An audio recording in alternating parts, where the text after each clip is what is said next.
नमस्कार सभी विद्यार्थियों का हार्दिक स्वागत। आज हम बातचीत करेंगे इकोनॉमिक वैल्यू एडेड, आर्थिक मूल्य वर्धन, जिसमें आपसे बातचीत होगी कि इकोनॉमिक मूल्य वर्धन क्या है।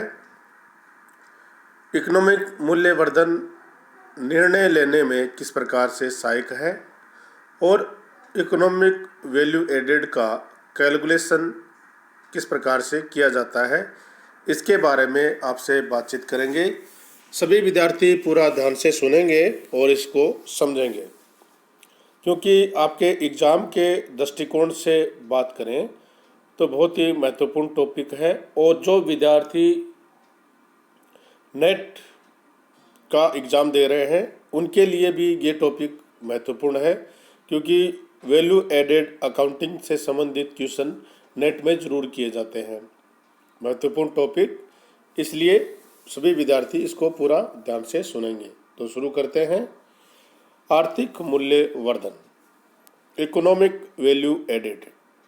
प्रारंभिक रूप में आर्थिक मूल्य वर्धन EVA मुख्यतः आय कुशलता मापने का प्राथमिक आधार है। आय की कुशलता, इनकम एफिशिएंसी को मापने का प्रारंभिक जो आधार है वो है आर्थिक मूल्य वर्धन। यद्यपि अर्थशास्त्र के प्रादुर्भाव से ही आर्थिक शब्द वहाँ था, अर्थशास्त्र का प्रादुर्भाव हुआ था और उसी के कारण आर्थिक शब्द वहाँ था। इसका जो पंजीकरण है वो स्टर्न स्टीवर्ट एंड कंपनी ने इसका पंजीकृत जो व्यापारिक चिन्ह है EVA के नाम से हासिल किया, जो आर्थिक मूल्य वर्धन का परिवर्णी शब्द है। ये उसका परिवर्णीय शब्द है। आर्थिक मूल्य वर्धन वित्तीय निष्पादन की शेष आय को मापने के रूप में कर पश्चात परिचालन लाभों में से पूंजीगत लाभ, पूंजीगत लागत जिसमें समता और ऋण दोनों को घटा देने के बाद शेष बची आय से है। यानी आपका जो ऑपरेटिंग प्रॉफिट है उसमें से आप पूंजीगत लागत जिसमें समता और ऋण दोनों को घटाने के बाद जो शेष बची आय है उससे है। आर्थिक मूल्य वर्धन में लाभ हानि शामिल है, साथ ही चिट्ठे की कुशलता, बैलेंस शीट की कुशलता, जैसे पूंजी अर्जन पर प्रत्यय ROCE अथवा अर्जन पर प्रत्यय ROE शामिल है। इसके अतिरिक्त आर्थिक मूल्य वर्धन के रूप में प्रबंध के पास एक उपकरण है जिससे उनके निर्णय का प्रभाव अंशधारियों की संपदा में वृद्धि पर केंद्रित हो सके। आर्थिक मूल्य वर्धन प्रबंध के पास एक उपकरण है, एक टूल्स है, जिससे कि उनका निर्णय का प्रभाव है वो अंशधारियों की जो संपदा है उसमें वृद्धि पर केंद्रित हो सके। और इसमें दो प्रकार के निर्णय शामिल हैं, रणनीतिक निर्णय और परिचालक निर्णय। रणनीतिक निर्णय जैसे कि क्या निवेश करना है, ये निर्णय लेना है या नहीं लेना है, किस निवेश से बाहर निकलना है, आपने पहले से निवेश कर रखा है तो उसको बाहर, इससे बाहर कैसे निकलना है, और कौन सी वित्तीय संरचना है वो आपके लिए अनुकूलतम होंगी, ये रणनीतिक निर्णय है वो इसके माध्यम से ले सकते हैं। जैसे क्या निवेश करना है, किस निवेश से बाहर निकलना है और कौन सी वित्तीय संरचना अनुकूलतम होगी आपके व्यापार के लिए। परिचालन निर्णय जिनमें निहित है लाभ व संपत्ति के मध्य चुनाव, क्या निर्माण करें अथवा बाहर से प्राप्त करें, ये निर्णय आप ले सकते हैं इकोनॉमिक वैल्यू एडेड के माध्यम से।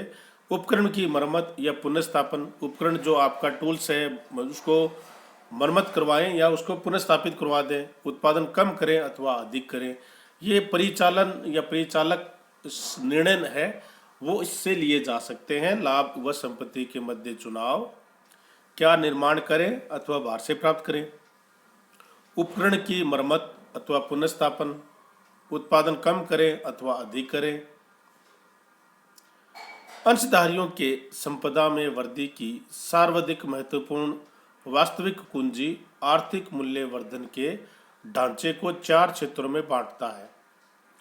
अंशधारियों के संपदा में वृद्धि की सर्वाधिक महत्वपूर्ण वास्तविक कुंजी है आर्थिक मूल्य वर्धन के ढांचे को 4 क्षेत्रों में बांटता है। नंबर 1, व्यवसायिक निष्पादन का मापन, प्रबंध के निर्णय का मार्गदर्शन, प्रबंधकों की प्रेरणा को अंशधारियों के हित से जोड़ना और संपूर्ण संगठन में व्यवसायिक व वित्तीय जागरूकता में सुधार करना। ये 4 क्षेत्र हैं जिनमें अंशधारियों की जो संपदा है, अंशधारियों को वो सबसे अधिक वृद्धि के महत्वपूर्ण क्षेत्र हैं। व्यवसायिक निष्पादन का मापन करना, प्रबंध के निर्णय का मार्गदर्शन, प्रबंधकों की प्रेरणा को अंशधारियों के हित से जोड़ना, संपूर्ण संगठन में व्यवसायिक व वित्तीय जागरूकता में सुधार करना। प्रबंध की प्रेरणा को अंशधारियों के हित से जोड़ने के लिए आर्थिक मूल्य वर्धन विचारधारा एवं ढांचे की विश्वसनीयता को एकीकृत रूप से लागू करना होगा। केवल आर्थिक मूल्य वर्धन का मापन ही पर्याप्त नहीं है, वरन इसके मुख्य प्रबंध के निर्णय का आधार बनना होगा और साथ ही उस प्रबंध के स्तर पर पारिश्रमिक से भी उसको जोड़ना होगा।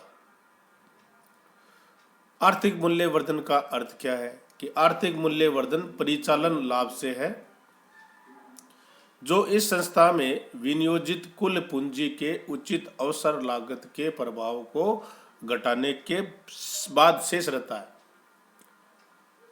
ऑपरेटिंग प्रॉफिट है, उसमें से संस्था ने जो विनियोजित पूंजी कर रखी है उसकी उचित अवसर लागत के जो कॉस्ट है उसको घटाने के बाद जो शेष राशि रहती है उसको हम आर्थिक मूल्य वर्धन कहते हैं।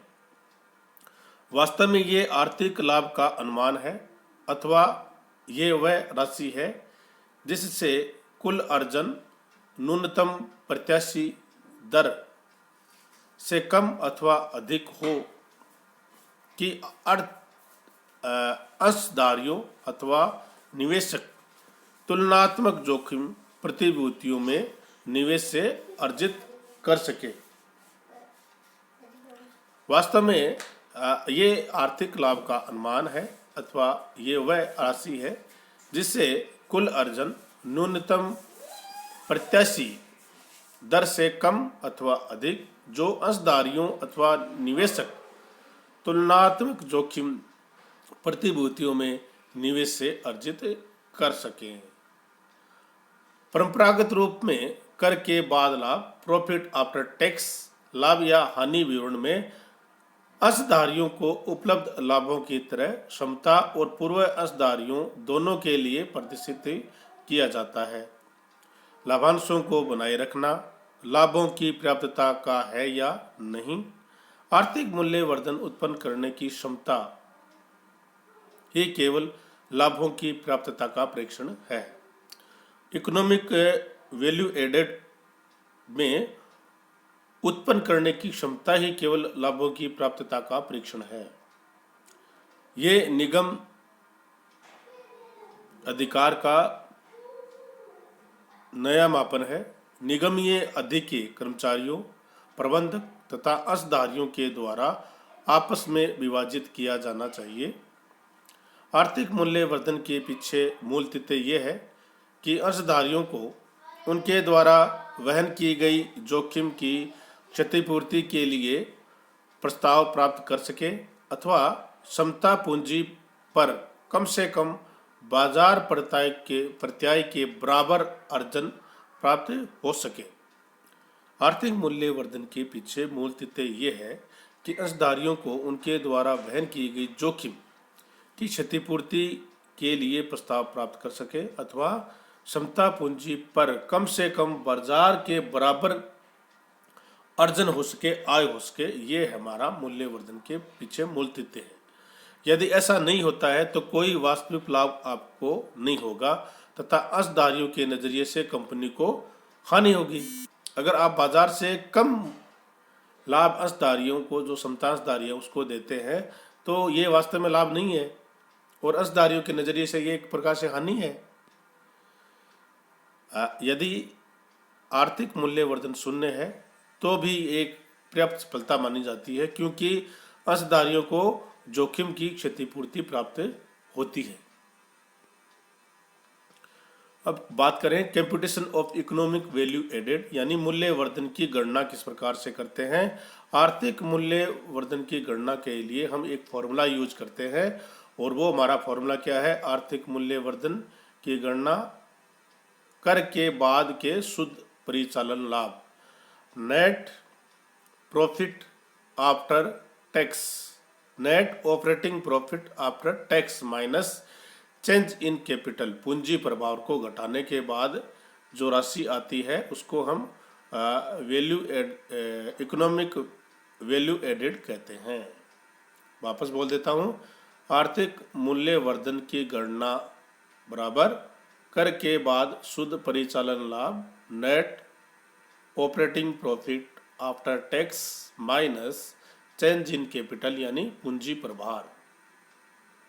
आर्थिक मूल्यवर्धन कर के बाद शुद्ध परिचालन लाभ माइनस पूंजी प्रभार।